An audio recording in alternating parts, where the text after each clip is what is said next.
It's about a week plus now that Ogechi, our lovely sister Ogechi Okeke Njaka, has been granted bail. I thought maybe by now she would have come out. Those are followers that always support her, that always back her up. It's about a week plus now she has been granted bail. People should do something to bring that lady out from that place. That place is not a place somebody can be in. I thought you guys are strongly behind her.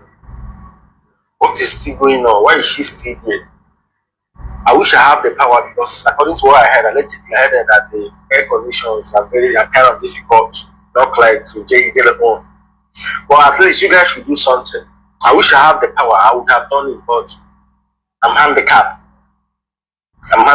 So supporters, I know people have strong supporters. People that really love that. You guys should do something. This is just about a week plus now she has been granted. By now she should have come out. Maybe she's fighting for her. This time she needs you guys most. I'm almost pushing her in my own prayer. If you guys should do something, it's very important and necessary so that lady can come out from that place. Okay. I'm sending my love to you. Keep being strong. My prayer with you. You come out strong like me too. Honestly, Ken, I don't happy that Njaka will handicapped. You got to go. I don't happy. Njaka will handicapped. Okom ebia ka emu oku Ogechi. You got to go. Ebia ka emu oku Ogechi. I'm no conscience go na hunt to all this while. Every day in a video maka Ogechi. Okay, I love you. Okay. The other day, it video ebe Ogechi na-ekwu no forgive go. Ina agbagari cho. All this mbagari na agbagari Ken. The only thing that is going to save you is for you to come out openly and address and revisit every single lies and propaganda on spread against Ogechi na Palace of Justice. If you don't dismantle that huge lies that you people build and compounded against Ogechi na Palace of Justice, you will not have any peace. You know within you that you are troubled. You know within you that you are troubled. That is why you struggle all the way to go to but all these things you are doing in a video, all the lovers of Ogechi, all those people, I thought you people are strongly behind her. I thought you people are doing this. If truly, that genuinely, that means with the best interest of Ogechi at hand, the way you are pretending and claiming, why can't you come out? At least it is going to give you traffic. Now, we're not traffic again. That will be the real content that will give you traffic, that will give peace to your soul, that will make you to at least the conscience do clear and clean. Is to come out and dismantle every single lie, mountain of lies that you people build now Palace of Justice for years against Ogechi Okeke Njaka. That is the greatest thing now unto, but you don't know. Forget about Ogechi. Ogechi is fine. Ogechi is doing fine. You should be worried about yourself. The worry here should be about yourself. The same message didn't send it to a lot of people who are coming out online. You people should be worried about yourselves.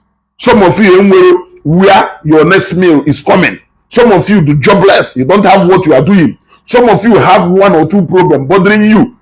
Yet you are after somebody who millions has been spent already. Na case here, you want to go?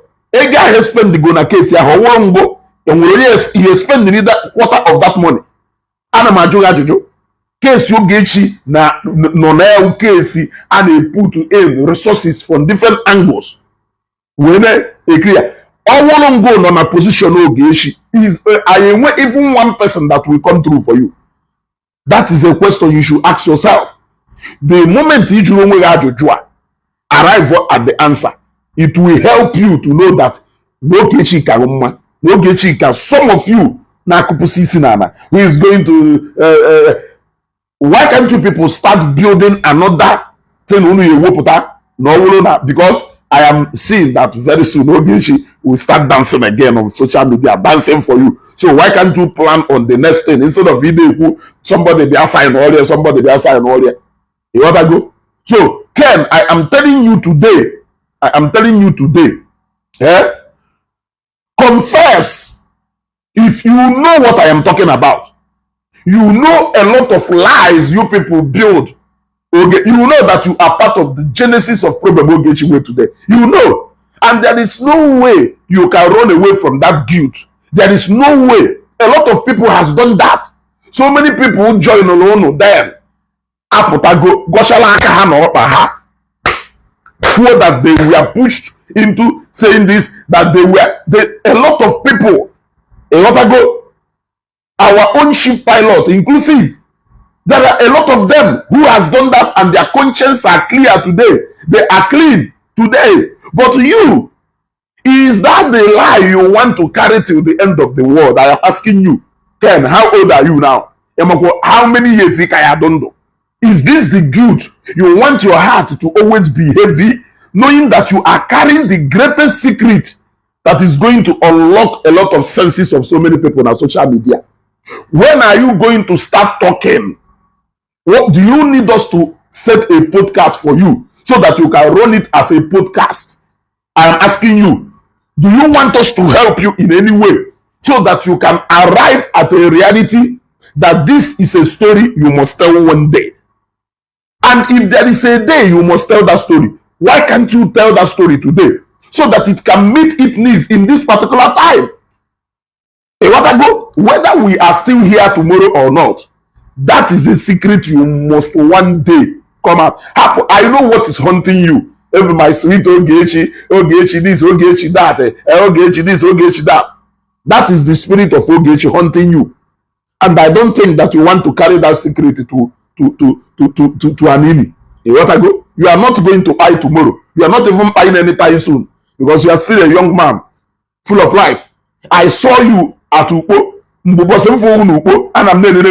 So this is the young man people use this much. I don't know how you manage to allow yourself. Is it content or fame? I want you to ask yourself today. All those people, content creators, who achieve that fame today. How well is your page doing today? When some of them are getting endorsement, are you getting any? They used you and they dumped you. Is it not clear to you now? You need to start redeeming your image. And the only way you can redeem your image and get back into the league you belonged to before, because you started very well. You were popular during those days. Today, what is happening? Everything has sink. There is always a time for everything, and every lie in this life will expiring date. I think this is the best time for you to come out and dismantle that greatest lie of all time.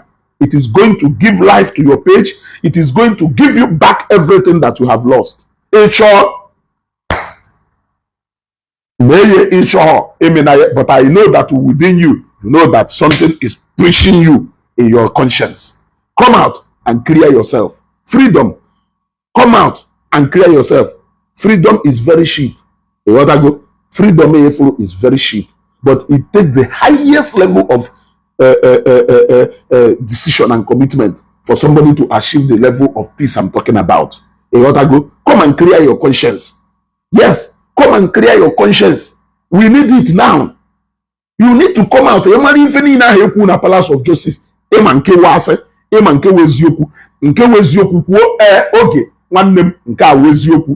Ndị wasi kwuo nke a wasi na onye gwara kwuo nka na onye gwara kwuo nka.